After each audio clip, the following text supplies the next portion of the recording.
Olá, pessoal, sejam bem-vindos a mais uma aula de Direito Constitucional. Nosso tema de hoje, ordem econômica e ordem financeira. Nosso ponto de partida vai ser conceituarmos ordem econômica e ordem financeira. A expressão ordem econômica e ordem financeira pode ser analisada sob dois ângulos. Primeiro, sob a perspectiva do artigo 170 da Constituição, que indica que ordem econômica é o conjunto das relações econômicas que se tem no âmbito de um determinado estado, de um determinado país. Já sob o segundo aspecto, nós tomamos por base o artigo 173, parágrafo 5º da Constituição e também a Lei 13.874 de 2019. Sob esse viés, a ordem econômica é visualizada como complexo de normas reguladoras do comportamento dos sujeitos econômicos, isto é, conjunto de regras, princípios de conformação do processo econômico mediante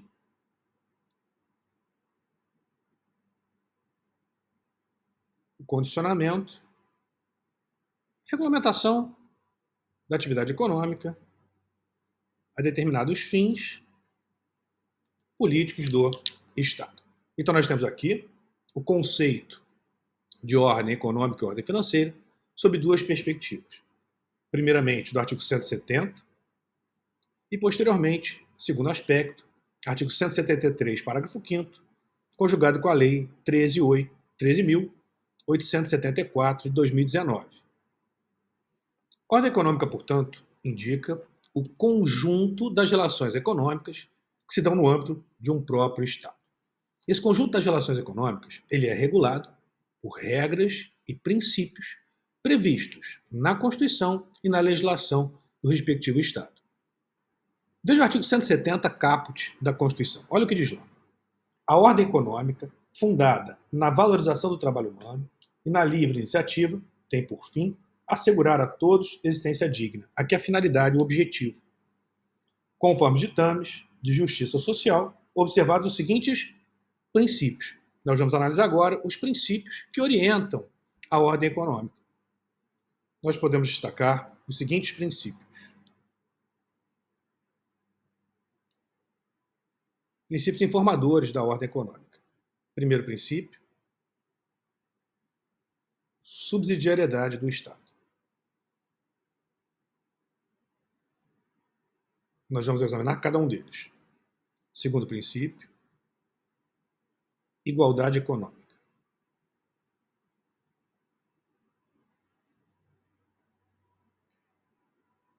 Terceiro princípio, desenvolvimento econômico.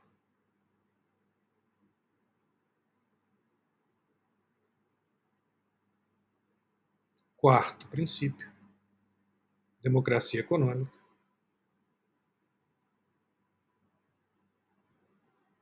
E quinto princípio,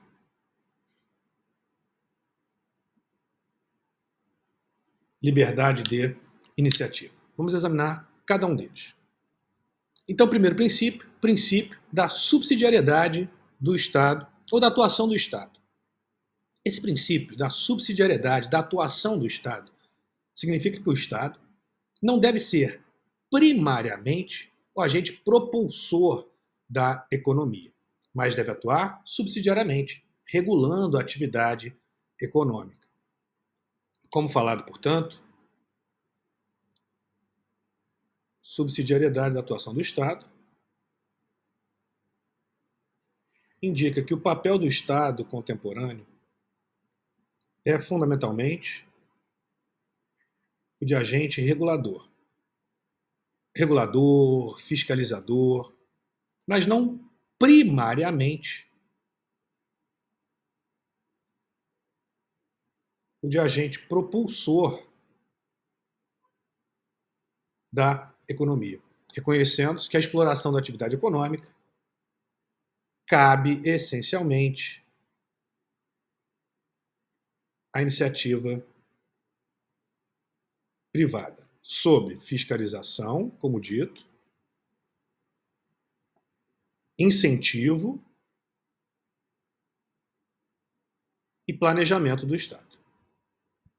Então você tem aqui os três aspectos da atuação secundária do Estado, não da atuação primária. Cabe ao Estado regular a atividade econômica e não atuar ele próprio como propulsor da atividade econômica.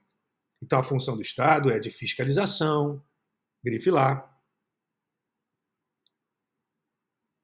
de incentivo, incentivar a iniciativa privada, não ele próprio atuar naquela respectiva área econômica, mas incentivar a iniciativa privada naquela respectiva área. E também contribuir com o planejamento econômico. Temos aqui as três características, como falado, desse papel subsidiário, desse papel secundário do Estado em relação à atividade econômica. Já o segundo princípio, o princípio da igualdade econômica, indica que a atuação, que a atividade econômica deve ser tratada de forma igualitária. Igualitária aqui em sentido material, não apenas em seu aspecto formal, é importante já deixar destacado. A igualdade econômica indica, como falado, que o processo econômico deve ser igualitário. Igualdade aqui, contudo, como dito, em sentido material, não apenas igualdade em sentido formal. Sendo a igualdade em sentido material, é possível que se conceda, por exemplo, a empresas de pequeno porte, constituídas sob as leis brasileiras, um tratamento diferenciado. O regime, por exemplo, simplificado de obrigações administrativas, tributárias, previdenciárias, creditícias. Então aqui você tem o aspecto desse tratamento, possam receber tratamento favorecido, o aspecto da igualdade econômica em seu sentido material, e não apenas no aspecto formal da igualdade. Igualdade econômica, como falado, em sentido formal, e igualdade econômica em sentido material, que permite o tratamento desigual, desde que as situações fáticas justifiquem esse tratamento, sempre como forma de proteger aqueles que se encontram em posição de inferioridade, e não um tratamento diferenciado no sentido de beneficiar aqueles que já se encontram em uma situação privilegiada. Então a igualdade aqui, ela é sempre com a finalidade de você igualar as relações, dando um tratamento diferenciado àquele que se encontra em posição de inferioridade. Agora, o princípio do desenvolvimento econômico. A partir desse princípio, se impõe ao Estado conceber uma política econômica e executar essa política econômica tendo uma finalidade muito clara. Finalidade essa que nós encontramos lá no artigo 3º da Constituição, que trata dos objetivos fundamentais da República Federativa do Brasil, incisos 2 e 3. Vamos até lá? Olha o que diz. Constituem objetivos fundamentais da República Federativa do Brasil. Inciso 2. Garantir o desenvolvimento nacional. Inciso 3. Erradicar a pobreza e a marginalização e reduzir as desigualdades sociais e regionais. E também o parágrafo 1º do artigo 174. Veja lá. A lei, né, estabelecerá as diretrizes e bases do planejamento e desenvolvimento nacional equilibrado, o qual incorporará e compatibilizará os planos nacionais e regionais de desenvolvimento. Então, esse 174, parágrafo 1º, tem que ser conjugado com o artigo 3º, incisos 2 e 3. Assim, o princípio do desenvolvimento econômico ele impõe ao Estado a concepção, o planejamento e a execução de políticas públicas que assegurem a redução das desigualdades sociais e regionais.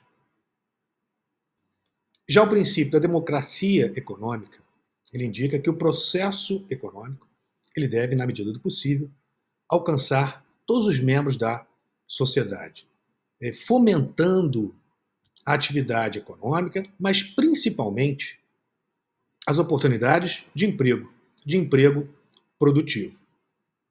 Veja o artigo 170, inciso 8. Busca do pleno emprego. Então nós temos aqui o princípio da democracia econômica, tendo em vista que o processo econômico deve ser democrático,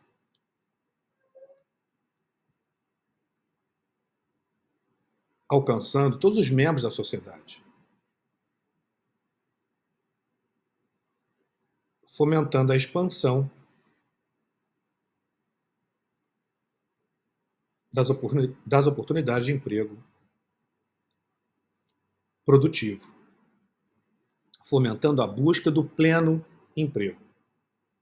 Agora, o princípio da liberdade de iniciativa. A liberdade de iniciativa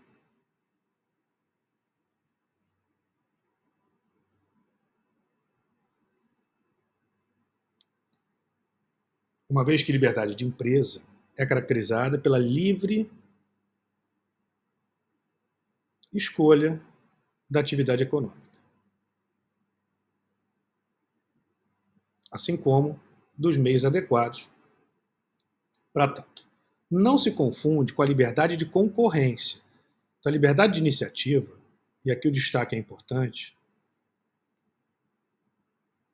não se confunde com a liberdade de concorrência. Então, a liberdade de iniciativa significa a livre escolha, portanto, liberdade de escolha da atividade econômica que vai ser desenvolvida e também dos meios adequados para desenvolver essa respectiva atividade.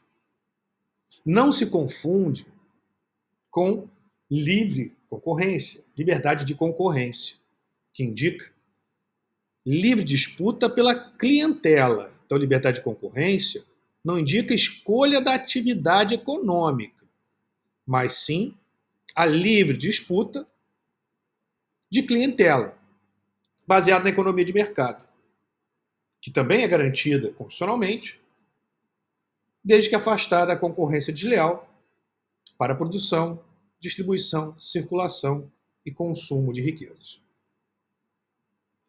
Vimos então aqueles principais princípios da ordem econômica. Vimos ainda que cabe ao Estado a regulamentação, a fiscalização, planejamento, fomento. Em regra, não cabe ao Estado atuar diretamente na atividade econômica, que deve ser deixada, pelo menos como regra, à iniciativa privada. Mas o Estado, como dito, ele tem funções importantes na atividade econômica, principalmente de regulação e fiscalização da atividade econômica.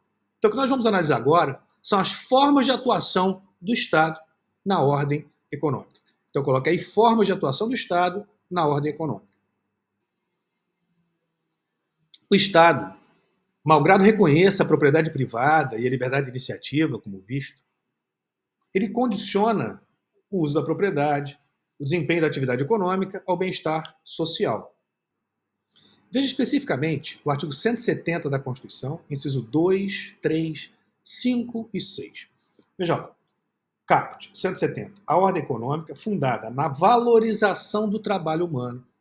Então veja que a ordem econômica ela deve se pautar também na valorização do trabalho humano. Seguindo, na livre iniciativa, e tem por objetivo, essa é a finalidade da ordem econômica, assegurar a todos existência digna, conforme os ditames da justiça social. Observados os seguintes princípios. Vamos destacar agora os incisos 2, 3, 5 e 6. 2. Propriedade privada. Como visto, a propriedade privada ela é um direito fundamental, uma garantia constitucional. 3, função social da propriedade, mas não desvinculada da função social. Então, embora se garanta no nosso Estado a propriedade privada ela está atrelada, ela está imbricada com um objetivo, com uma finalidade, com uma função, que é a função social da propriedade. Então, a propriedade privada, assim como a atividade econômica, ela tem esse fim, trazer benefícios à sociedade como um todo. Seguindo lá, inciso 5, defesa do consumidor, proteger, portanto, o consumidor. Inciso 6, defesa do meio ambiente, inclusive mediante tratamento diferenciado, conforme o impacto ambiental dos produtos e serviços e de seu processo de elaboração e prestação. Também podemos destacar, como já colocado, inciso 7, reduzir as desigualdades regionais e sociais. 8, busca do pleno emprego. Então, nós temos aqui as formas de atuação do Estado que visam alcançar esses fins, esses objetivos. Então, retornando, o Estado, embora reconheça a propriedade privada, então o Estado reconhece, por óbvio, a propriedade privada e a liberdade de iniciativa, elas não são absolutas. Condiciona o uso da propriedade e o desempenho da atividade econômica ao bem-estar social. A atividade econômica tem que trazer algum retorno, algum benefício à própria sociedade, considerando o objeto da atuação estatal. Dessa forma, o Estado pode intervir sobre a propriedade e também o domínio econômico. Nós vamos ver essas formas de intervenção. Então é importante destacar que a atividade econômica ela não é o fim em si. A atividade econômica deve atender a uma finalidade. A propriedade privada não é o fim por si só. Ela também deve atingir um objetivo, uma finalidade, deve ter uma função, que é o bem-estar social, que é algum interesse da própria sociedade, inclusive proteção ao meio ambiente, como falado. Então agora a gente vai analisar as formas de intervenção do Estado na atividade econômica. Intervenção do Estado na propriedade.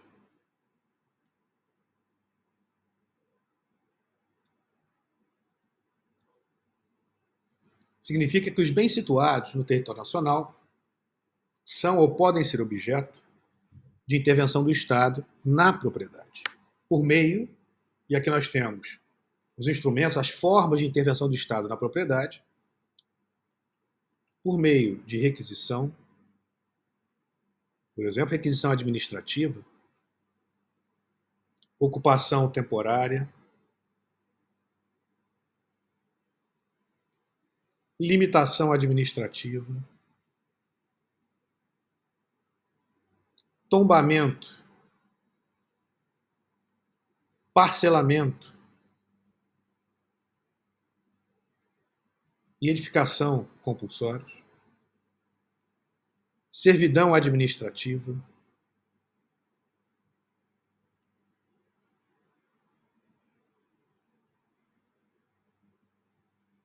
e desapropriação. Com fundamento nos artigos 5º, incisos 24 e 25, 22, inciso 3, 23, inciso 3, 24, inciso 7, 136, parágrafo 1º, inciso 2, 139, inciso 7, 182, parágrafo 4º, incisos 1 e 3, 184 e 216, parágrafo 1º. Então nós temos os instrumentos constitucionais de intervenção do Estado na propriedade. Veja lá o artigo 5º, inciso 24 e 25. Olha o que diz. 24. A lei estabelecerá o procedimento para desapropriação por necessidade ou utilidade pública. Então, grife necessidade ou utilidade pública. Essa finalidade que deve ser atendida. Ou por interesse social, olha lá, mediante justa e prévia indenização em dinheiro, ressalvados os casos previstos nesta Constituição, que nós vamos ver. Inciso 25, no caso de eminente perigo público, a autoridade competente poderá usar de propriedade particular, requisição administrativa, assegurada ao proprietário, indenização ulterior, se houver dano.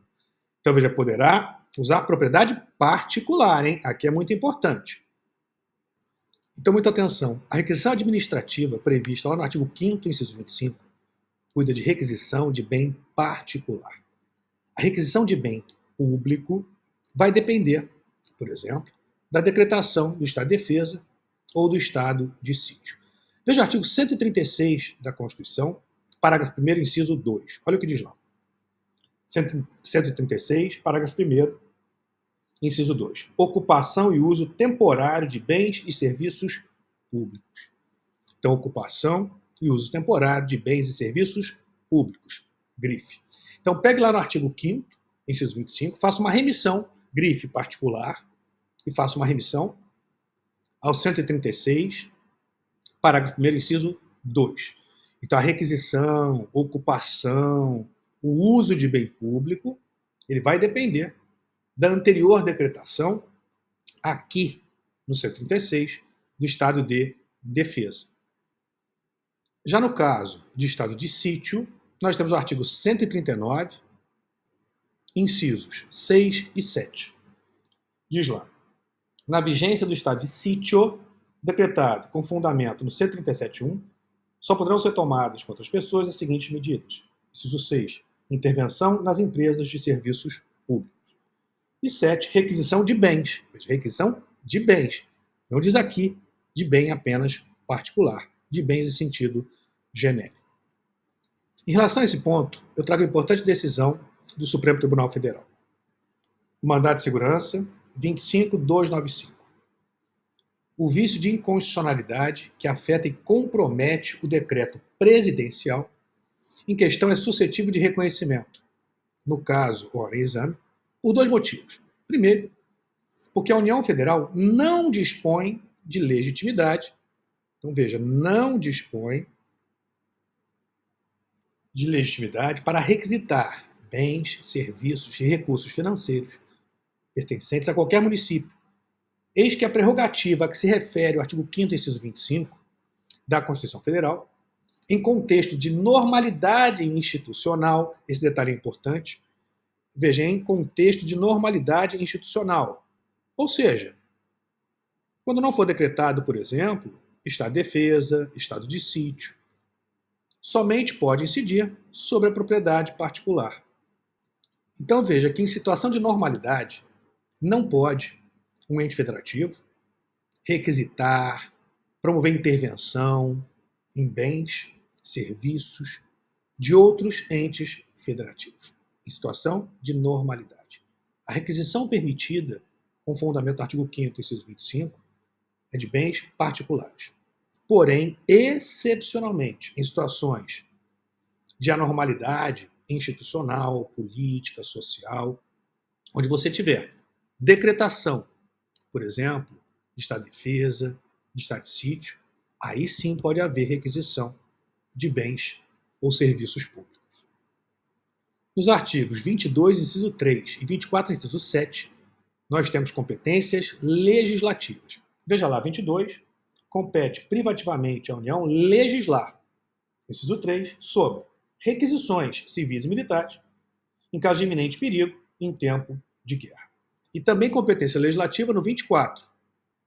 Diz lá: compete à União, aos Estados e ao DF legislar concorrentemente sobre, inciso 7, proteção ao patrimônio histórico, cultural, artístico, turístico e paisagístico. No 23, nós temos competência político-administrativa. Vamos ao 23, inciso 3. É da competência comum da União, dos Estados, DF e municípios. Então, competência aqui no 23, político-administrativo. Inciso 3, proteger os documentos, as obras e outros bens de valor histórico, artístico e cultural, os monumentos, as paisagens naturais notáveis e os sítios arqueológicos. Então, são formas de intervenção do Estado na propriedade, na atividade econômica. 136, Estado de Defesa, e 139, Estado de Sítio, já vimos. Agora, 182, parágrafo 4º, incisos 1 e 3. Parágrafo 4º. é facultado ao poder público municipal, mediante lei específica, para a área incluída no plano diretor, exigir, nos termos da lei federal, do proprietário do solo urbano não edificado, subutilizado ou não utilizado, que promova seu adequado aproveitamento, sob pena sucessiva de: inciso 1, parcelamento ou edificação compulsórios. Inciso 3, desapropriação com pagamento mediante títulos da dívida pública de emissão previamente aprovada pelo Senado Federal, com prazo de resgate de até 10 anos, em parcelas anuais iguais e sucessivas, assegurado o valor real da indenização e os juros legais. Então, também mais uma forma de intervenção do Estado na propriedade, a possibilidade de desapropriação de imóvel urbano. Vamos agora ao 184. 184. Compete à União desapropriar, grife, desapropriar, por interesse social, para fins de reforma agrária, o imóvel rural, que não esteja cumprindo sua função social, grife, função social. Faça uma remissão ao artigo 186, nós já vamos até ele. Mediante prévia e justa indenização em títulos da dívida agrária, aqui não é em dinheiro, com cláusula de preservação do valor real resgatáveis no prazo de até 20 anos a partir do segundo ano de sua emissão e cuja utilização será definida em lei. Agora, 186. A função social da propriedade, nesse caso rural, é garantida, é cumprida, quando a propriedade rural atende simultaneamente, segundo critérios e graus de exigência estabelecidos em lei, aos seguintes requisitos: 1. Aproveitamento racional e adequado. 2. Utilização adequada dos recursos naturais disponíveis e preservação do meio ambiente. São requisitos cumulativos, tá? 3. Observância das disposições que regulam as relações de trabalho. 4. Exploração que favoreça o bem-estar dos proprietários e dos trabalhadores. Agora, parágrafo 1º do artigo 216. O poder público, com a colaboração da comunidade, promoverá e protegerá o patrimônio cultural brasileiro por meio de inventários, registros, vigilância, tombamento, olha lá, que a gente já havia destacado, desapropriação e outras formas de acautelamento e preservação. Vimos os meios, as formas, os instrumentos de intervenção do Estado na propriedade. Agora a gente vai ver os meios, os instrumentos, as formas de intervenção do Estado no domínio econômico. Intervenção do Estado no domínio econômico.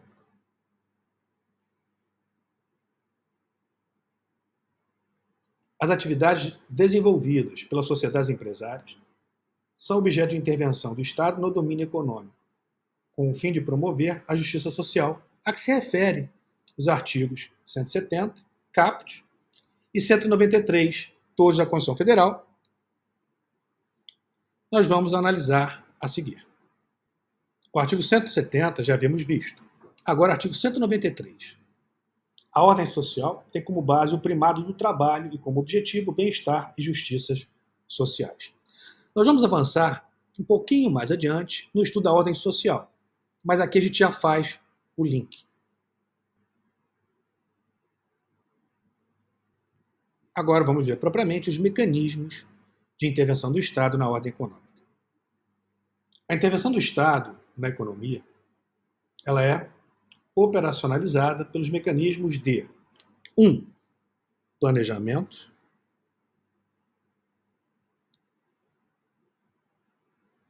sempre importante lembrarmos a função do Estado em relação à ordem econômica. Lembrem lá a função de planejamento. Fomento público,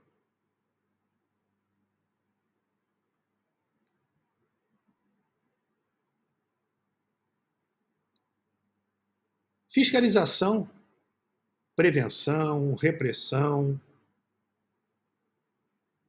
ao abuso do poder econômico e, excepcionalmente, exploração direta de atividade econômica.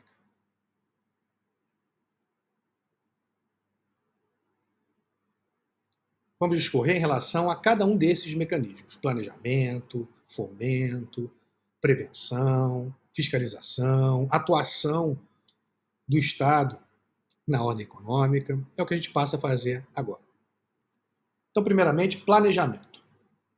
Planejamento é entendido como processo de racionalização da atividade econômica, mediante a definição de limites e objetivos da intervenção do Estado na economia, formalizado nos planos e programas nacionais, regionais e setoriais de desenvolvimento econômico. A estrutura do planejamento ela é formada por previsões, meios e objetivos. O planejamento contém as previsões de comportamento, de forma que, a partir do diagnóstico da economia, é traçado um prognóstico sobre a conduta dos sujeitos econômicos. Os meios são dispostos no planejamento, pela coordenação de ações estatais, de modo a instrumentalizar as políticas públicas com essa finalidade, com o fim que deve ser, em última instância, como falado, promover o bem-estar social, garantir o desenvolvimento nacional, o pleno emprego. Mas retomando,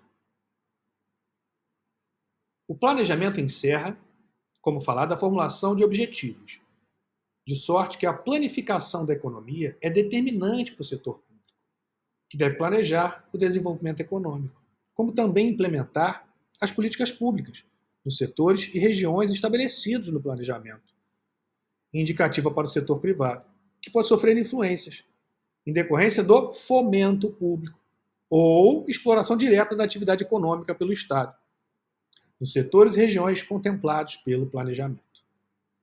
Agora, atividade de fomento público. Fomento público, fomento, a palavra, incentivo, tem uma expressão na língua inglesa, nudge, muito utilizada em tempos recentes. Nudge significa uma cutucada, um empurrãozinho, né? Essa expressão ela ganhou importância na seara jurídica a partir de um livro de Cass Sunstein, grande jurista norte-americano, que defende que o Estado, em determinadas situações, ele deve dar esse empurrãozinho, essa cutucada. Aqui nós chamamos de fomento. Então a Constituição também traz essa possibilidade do Estado atuar dando esse empurrãozinho, essa cutucada, esse fomento, portanto, que caracteriza como incentivo do Estado. Então, fomento público pode ser definido como incentivo do Estado, direto ou indireto, às atividades econômicas que concorram para o progresso da sociedade. O fomento público é executado diretamente por entidades políticas, que podem conceder incentivos tributários, financeiros. Incentivos tributários de natureza negativa implicam renúncia de receita, como subsídio, isenção, redução da base de cálculo, alíquota, crédito presumido, anistia, remissão. Já os incentivos financeiros de natureza positiva importam em realização de despesas públicas, a exemplo de restituição de tributo. O fomento público ele é executado indiretamente por entidades administrativas e intermediárias, que devem fornecer ensino, assistência a determinadas classes sociais ou categorias profissionais. Entidades administrativas são pessoas jurídicas de direito público, que detêm autonomia administrativa, com as autarquias e fundações públicas, por exemplo. As entidades intermediárias, por sua vez, são pessoas jurídicas de direito privado, a exemplo dos serviços sociais autônomos e organizações sociais. Agora, prevenção e repressão ao abuso do poder econômico. A prevenção e a repressão do abuso do poder econômico são formalizados pela imposição de medidas de polícia administrativa contra as práticas de restrição à livre concorrência, que, em geral, objetivam o aumento arbitrário dos lucros, dominação dos mercados ou eliminação da concorrência. As formas de restrição da concorrência englobam o acordo colusório, deflagrado como composição voluntária para aumentar preços, reduzir a produção e dividir mercados, abuso de posição dominante, demarcada como limitação das decisões de produção e distribuição de riquezas no mercado, e concentração empresarial, desenhada como alteração estrutural sobre a propriedade ou gestão de empresas integradas. As formas de defesa da concorrência envolvem a apreciação dos atos de concentração empresarial que possam prejudicar a livre concorrência ou resultar na dominação de mercados relevantes de bens ou serviços pelo Conselho Administrativo de Defesa Econômica, o famoso CAD, que também dispõe de atribuição para operacionalização das penalidades cominadas às infrações contra a ordem econômica. Nesse sentido, o abuso do poder econômico e a concorrência desleal são diferentes, a partir da constatação de que o abuso do poder econômico diz respeito aos interesses meta-individuais no mercado, com a aplicação da lei antitrust, enquanto a concorrência desleal gira em torno de interesses individuais dos concorrentes, com a incidência do Código de Propriedade Industrial. Agora, exploração direta da atividade econômica. A exploração direta de atividade econômica ela é conferida às empresas públicas e sociedades de economia mista de intervenção no domínio econômico. A atividade econômica pode ser objeto de exploração em regime de absorção ou monopólio e, sobretudo, participação ou concorrência no mercado por imperativos de segurança nacional ou relevante interesse público. Nós vimos, portanto, que a atuação do Estado na ordem econômica ela é subsidiária. Então agora nós vamos ver os instrumentos de redução da atuação estatal na ordem econômica. A redução da intervenção do Estado no domínio econômico ela pode ser desencadeada pela transferência da execução de atividades do Estado para entidades da sociedade, pelos mecanismos, pelos instrumentos de desestatização e regulação, com o escopo de redimensionar as funções e o tamanho da estrutura da administração pública, com SPEC, nos artigos 21, inciso 11, 177, parágrafo 2º e inciso 3 da Constituição Federal. Vamos agora analisar as formas de desestatização e de regulação. Desestatização consiste na redução do tamanho do Estado, às dimensões adequadas para o exercício das funções que lhe compete à sociedade, sendo devolvidas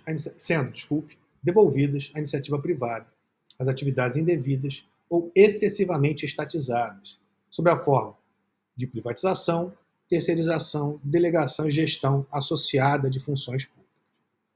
Essa desestatização pode se dar através de privatização, que é definida como alienação dos direitos que asseguram à administração pública a predominância na deliberação social e o poder de eleger a maioria dos administradores da empresa estatal.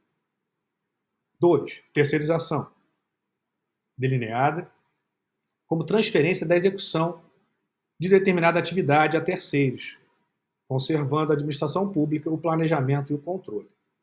Delegação é denotada pelos contratos administrativos de concessão e permissão, pelos quais a administração pública transmite a gestão de certas atividades para pessoas jurídicas, consórcios de empresas ou pessoas naturais que possuam condições para a sua execução, por conta e risco próprio, remunerados por tarifas pagas pelos usuários. Por fim, gestão associada de funções públicas.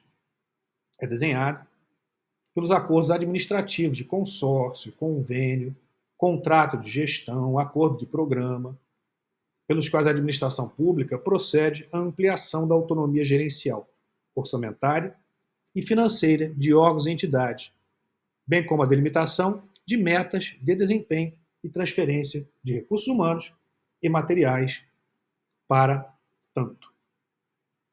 Agora, regulação. Regulação corresponde à atividade normativa, ou seja, regulamentar, principalmente técnica, desenvolvida pelas agências reguladoras, sobre os quais versa a Lei 13.848, de 2019. Esse 20 aqui está errado, tá? Vou riscar. 2019. Fortes nessa premissa, as agências reguladoras são autarquias especiais e, para o exercício das funções normativa, fiscalizatória e parajudicial, são dotadas de autonomia técnica, financeira e administrativa. Então aqui merece o seguinte destaque. As agências reguladoras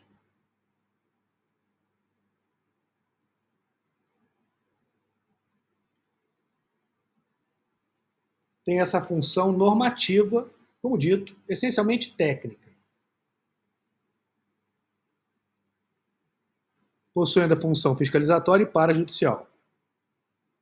Para garantir o pleno exercício dessas funções, que essas funções sejam exercidas de forma efetiva, a Constituição garante a essas entidades autonomia técnica, financeira e administrativa.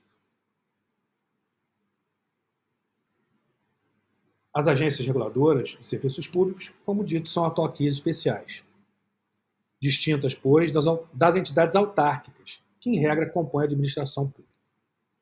A função normativa, fiscalizatória e parajudicial são características das agências reguladoras.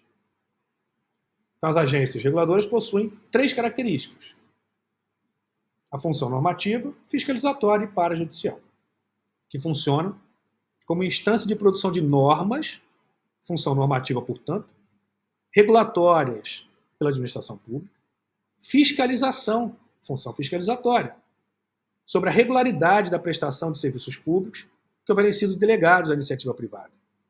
E, por fim, parajudicial, o arbitramento dos conflitos de interesses entre os delegantes, delegatários e usuários. As agências reguladoras de serviços públicos são forjadas pela autonomia técnica. Eis que as decisões das agências reguladoras têm, ou pelo menos devem ter, motivação predominantemente técnica, não havendo falar em recursos administrativos impróprios. Garantida a autonomia financeira, na medida em que as agências reguladoras têm receitas que lhes são destinadas, por exemplo, as taxas de fiscalização da administração pública.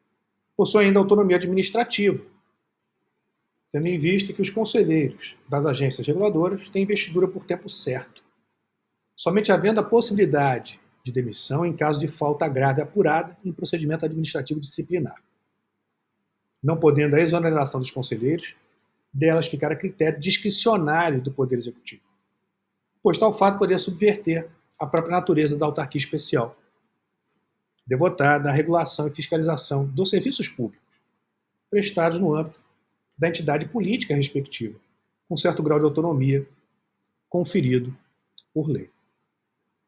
Bom, pessoal, fechamos então o estudo da ordem financeira, ordem econômica e financeira. Até a próxima aula, bom estudo a todos.